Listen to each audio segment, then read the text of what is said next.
A free new exciting shooter has officially dropped on the Quest Store, X8. It's essentially just Valorant, CSGO, and VR. And so far, the game has potential in my opinion. It's also really rough for new players starting out. I've put in just about 12 hours so far. I played almost entirely on MetaQuest 3 standalone. No PC VR yet. So far, I'm impressed, but it's kind of obvious it needs improvements. The game barely launched. And whether that's on balancing on some characters, improving control schemes, and improving its graphics. Let's talk about gameplay. X8 is a hero shooter. Every hero has their ability with a cooldown, whether it's a magic eye, C4 bomb, etc. They all have their unique abilities that have the ability to change the flow of a round and give your team the edge. Good emphasis on teamwork, but you can clutch up rounds by yourself if needed. The current and only mode in the game as of now is the demolition mode, where you have to bury a bomb in one of the two sides as the attackers, and the defenders have to prevent you and defuse it if it's planted, with two handles that they have to yank up to defuse. Very straightforward. S&D, search and destroy with VR elements. Guns include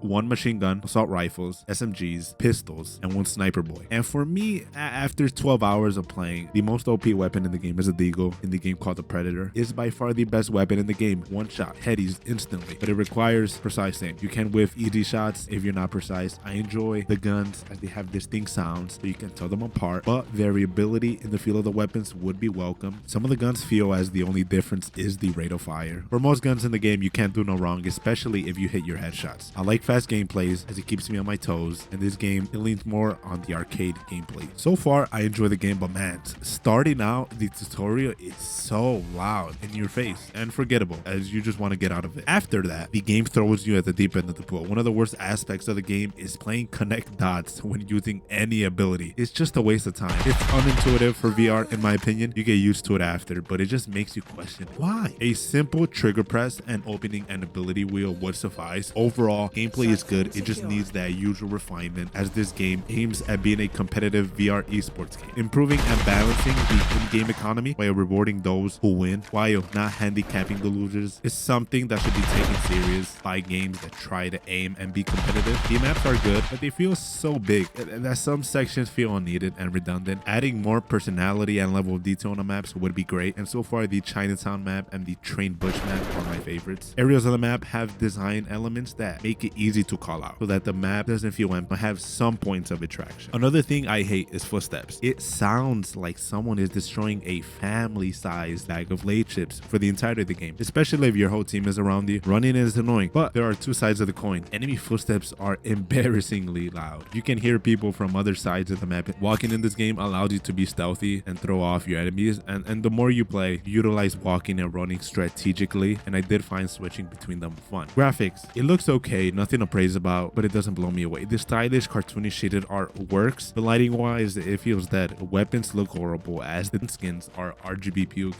Just head scratching design wise. The worst part is that you can buy the default factory skins as gun skins. You can surely improve on the gun visuals and skins since they all feel the same. PCVR users will be disappointed, but if you play mainly on Quest, you should be fine graphics wise. With the Quest 3, the game is not particularly demanding, and I think they could improve on that massively with giving the Quest 3 a graphics and lighting bump. Alright, monetization. Since the game is free to play on the MetaQuest storefront, we get microtransactions, which is not bad. You can buy skins for your guns, which they do not affect gameplay at all. It's just visual changes to your guns. But they do this thing where they price bundles at 3,000 V-Bucks, but you're left at but they make it where you can't just buy a 3,000 V-Bucks bundle of coins to buy the skin that you want or bundle. So you're left overpaying for an even more expensive bundle, such as $40. And if you buy the $20 bundle, you're only left with 2,000 coins. And you see this everywhere in free-to-play games where they try to gouge people for money. I would have loved to pay for this game, but without the free-to-play, I most likely would have never checked it out. Hopefully the devs at Third are successful so that they keep updating and iterating on X8. Multiplayer. Player base is great. You either hop in a lobby with a bunch of cool people, screeching kids, or people who are related to Helen Keller that don't talk at all. So far, I've enjoyed it with the different people that I played it. And this game does have a roadmap. They plan to bring ranked games, battle pass, new maps, new heroes, new game modes, social features, and improving current VR interactions. A promising future for the game. And overall, I think X8 has potential as it's free to play. I would recommend anyone to play it. Really addicting gameplay loop. Every match and every encounter is different from the last. Playstyles vary, but design choices like playing connect the dots while summoning your abilities is odd.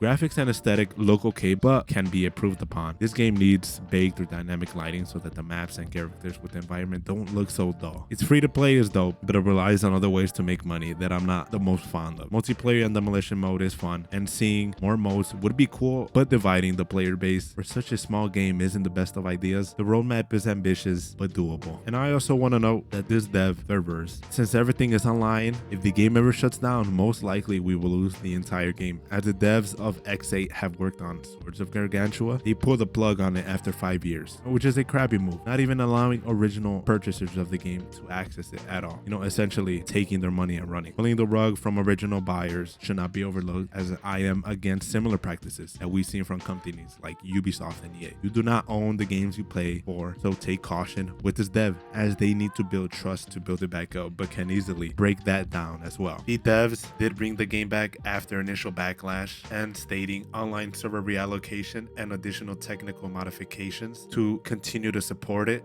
and bring in an offline feature. So there's that. They did make amends. As it's free to play, it can't hurt you. It only asks for your time. And so far, I'm liking it. This was my impression of the game so far. Have you guys tried the game? What do you think about it? Are you excited for what this game can bring? Yeah, hopefully this game gets a much needed glow up. And until the next video, bye.